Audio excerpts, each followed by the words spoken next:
जय जगन्नाथ पिला माने मु आपन को स्वागत करुच्ची। आज जो आम नुआ भिडटे रोचे सेटा गोटे निजुक्तिर खबर रहिबो। जदि पिला माने आपण माने स्टेट सिलेक्शन बोर्ड रे आवेदन करने को चाहूचंती ताहाले भिडियोटी को शेष जाए देखंतु। कौन रही आवेदन प्रक्रिया, कौन रही एलिजिबिलिटी प्रक्रिया, सब किछि जानि परिबा।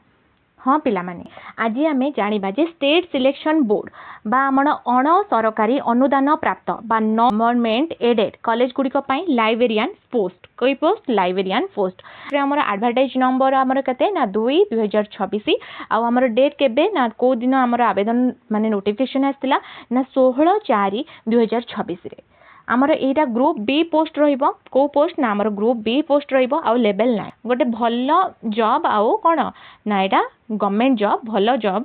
देन आमर आसला कोन ना आमर ए आवेदन केवल ऑनलाइन रे हेई परिबो। ऑनलाइन माध्यम रे अन्य कोनोसी माध्यम रे बा ऑफलाइन रे आवेदन ग्रहण करा जाई परिबो नाही। को वेबसाइट रे ना आमर www.ssbodisha.ac.in www.ssbodisha.ac.in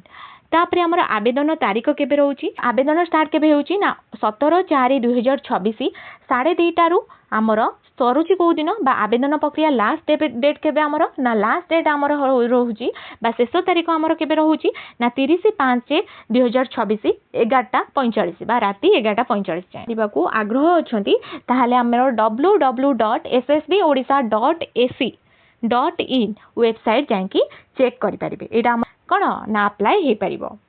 ऑनलाइन माध्यम अप्लाई हो पार ऑफलाइन रे एटा अप्लाई हो पारनी। पोस्ट डिटेल्स एबे जांकी आमे देखिबा। पोस्ट डिटेल्स आमर कौन अच्छी ना पोस्ट डिटेल्स रे देला कि आमर टोटाली रही केतेटा पोस्ट आमर 225 टा आमर वोमेन को पई केते ना आमर 67 टा रिजर्व कौन ना महिला मानक पई। देन आमर एससी एसटी एससीबीसी यूआर आउ पीडब्ल्यू बा आमर भिन्नक्षम पिलांक मानक पई भी आमर पोस्ट रही। आमर एससी पई के आमर केते रहिला ना 35 एसटी हला आमर केते ना आमर एसटी हला 58 देन आमर एससीबीसी हला 19 तापर आमर यूआर हला अनरिजर्व आमर हला केते ना 113 टी पोस्ट आ भिन्नक्षम बा पीडब्ल्यूडी पई आमर 9 टी पदवी रहिची आमर केतेटा ना 9 टी पदवी रहिची। 28 जिल्लाटा पई 28 जिल्ला अनुसार एही पदवी आमर संपूर्ण तालिका रे अछि। केतेटा जिल्ला ना 28 डिस्ट्रिक्ट पई ए वैकेंसीटा आमर आसीची। सब कॉलेज रे आमे लाइब्रेरियन हिसाब रे गोटे भल सरकारी चाकरी टाई पाई परिबा। ओडिशार विभिन्न जिल्लार नॉन एडेड कॉलेज गुडी करे हमर सारा ओडिशार विभिन्न कॉलेज रे नॉन एडेड कॉलेज रे एही वैकेंसी रहउची। एज रिलैक्सेशन कोन रहिची हमर बयस सीमा बा एज लिमिट हमर कोन रहिची ना एज लिमिट हमर रहिची जे सर्वनिम्न बयस हमर केते ना 21 वर्ष आ सर्वाधिक बयस हमर केते ना 42 वर्ष बा 1 जनवरी 2026 सुधा हमर 42 वर्ष हेतिबो। जदि हमर एज रिलैक्सेशन थिबो को कहा पई ना 5 वर्ष कोहळ रहिची बा रिलैक्सेशन रहिची एससी एसटी आउ कहा पाई ना सामाजिक बा पछुआ वर्ग जेमति हमर एससीबीसी आउ वोमेन बा महिला आउ एक्स सर्विसमैन का हमर कोन ना 5 वर्ष हमर एक्स रिलैक्सेशन अछि। ता छोडा हमर 10 वर्ष रिलैक्सेशन का पाई ना 40% किंबा ता थारु अधिक भिन्न खाब बा पीडब्ल्यूडी प्रार्थी पई हमर केते वर्ष अछि ना हमर 10 ईयर रिलैक्सेशन अछि। कहा पाई ना पीडब्ल्यूडी पिला को पाई एठी कौन देला फास्ट पॉइंट रे ना फास्ट पॉइंट रे देला कि जदि जणे प्रार्थी एकाधिक वर्ग रे बा एकाधिक कैटेगरी रे आसुचंती तेबे से केवल गोटिए क्षेत्र रे ही बयस कोहळर सुविधा पाई परिबे जहा तांको पई अधिक लाभदाय हेबो। पॉइंट 2 रे आसला कि पीडब्ल्यूडी प्रार्थी नियम भिन्नक्षम प्रार्थी साधारण बयस सीमा हमर केते ना अतिरिक्त 10 वर्षर रिलैक्सेशन रहिची। तापर हमर आसिला कि एससीबीसी एसटी आ एसटी वर्गर भिन्नक्षम प्रार्थी माने सर्वाधिक 15 वर्ष पर्यंत बयस कोहळर सुविधा पाई परिबे केते ना 15 ईयर। तापर हमर आसिला कि जो मानकर टेम्पोरारी डिसेबिलिटी बा अस्थायी भिन्नक्षमता से माने ही बयस कोहळ सुविधा पाइबाकू योग्य विवेचित होई परिबे नाही। तापर बयस प्रमाण पई हमर केवल हाई स्कूल सर्टिफिकेट किंबा बोर्ड काउंसिल द्वारा प्रदत्त सर्टिफिकेट रे थिबा जन्म तारीख को ही ग्रहण करा जिवो कोन ना हाई स्कूल सर्टिफिकेट आ बोर्ड रो जो सर्टिफिकेट रे जो डेट थिबो डेट ऑफ बर्थ सेटा ही ग्रहण करा जाई परिबो। तापरे आमे जिबा कि एजुकेशनल क्वालिफिकेशन कोटी की ना आमे एजुकेशनल क्वालिफिकेशन बा शिक्षागत योग्यता कोन रहिची ना a candidate should be pass bachelor degree in library science or an equivalent degree from recognised institute कोन ना लाइब्रेरी साइंस रे डिग्री करथिबे बा बैचलर डिग्री करथिबे गोटे गवर्नमेंट कौन ना इक्विवेलेंट कॉलेज बा इंस्टीट्यूट रू तापर हमर देला प्रार्थी जनक भारतर बा हमर नागरिक एवं ओडिशा राज्यर बासिंदा होइथिबा जरूरी कौन प्रार्थी जनक बा जी अप्लाई करुच्ची सी आमर ओडिशार होइथिबा दरकार आ ओडिया भाषा कहिबा पढ़िबा एवं लेखिबारे सक्षम होइथिबे कौन देला ना पढ़िबा लेखिबा और कहिबारे सक्षम होइथिबा दरकार एथि सहित से एचएससी बा हाई स्कूल परीक्षा रे ओडिया को एक विषय भाबरे रखिथिबा किंबा माध्यम रे आमर मध्यम स्कूल रे ओडिया परीक्षा रे उत्तीर्ण होइथिबा आवश्यक मेथड ऑफ सिलेक्शन कौन ना नियुक्ति पई बा the selection candidate for recruitment to the post will be made through a competitive exam as detailed below. The selection process shall be based solely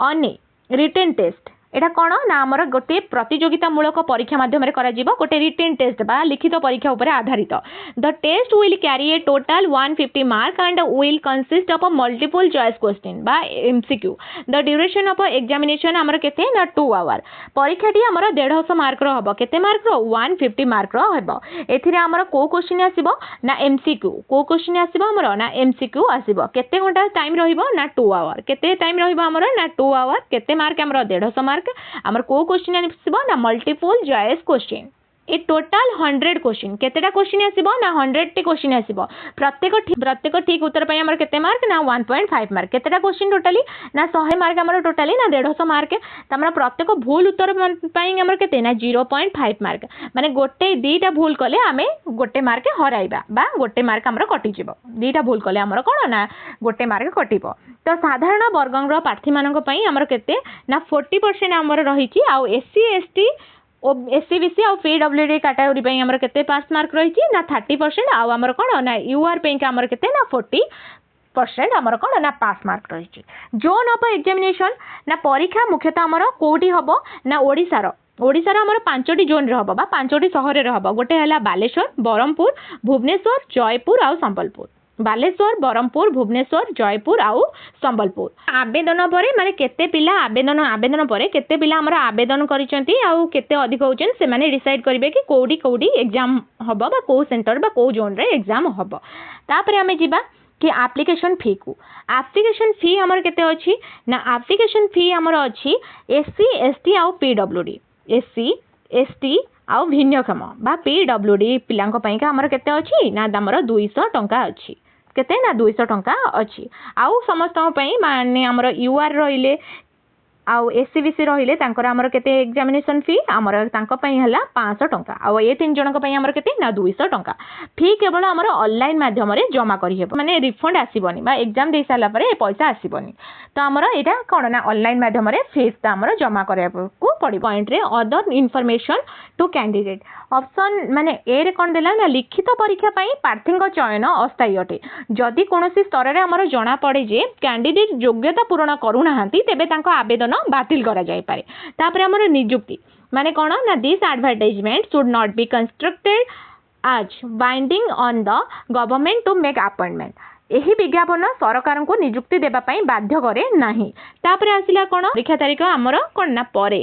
SSB row official website किंबा official website हमें कोन जानले ना www.ssbodisha.ac.in एवं खबर कागज रे जणाई दिया जाई परिबो तापर हमर आसिला कि एडमिट कार्ड योग्य कैंडिडेट माने वेबसाइट रो निजर कोन ना एडमिट कार्ड डाउनलोड करिवे एटा कोनोसी पोस्टल कि डाकरे हमर पठा जेबो नाही ताला गोटे बड़ अपडेट बा गोटे अपडेट जो माने बैचलर डिग्री करछन्ती कोउथरे ना हमर लाइब्रेरी साइंस रे तो लाइब्रेरी पे हमर एटा गोटे बड़ अपॉर्चुनिटी साइंस हमर बैचलर डिग्री करछन्ती तो एटा अप्लाई कर दियंतु आउ 30 मई पूर्वरु ही अप्लाई कर दियंतु 30 मई हमर लास्ट डेट अछि केबे हमर फास्ट अच्छी अप्लाई डेट ना 27 एप्रिल रु हमर स्टार्ट हेउची तो हमर 27 एप्रिल रु आज जे अप्लाई स्टार्ट हे गलानी तो 30 मई भितर अप्लाई कर दियंतु आउ विभिन्न कॉलेज रे एटा गोटे भलो गवर्नमेंट जॉब बा भलो लेवल 9 पेमेंट अछि तो भलो सरकारी चाकरीटा निश्चित भाबे अप्लाई करि देबे जो अप्लाई पे दरकार देन हमर एगुडा सब अप्लाई परे ही दरकार एप्लीकेशन फॉर्म ऑनलाइन फॉर्म देन हमर मार्कशीट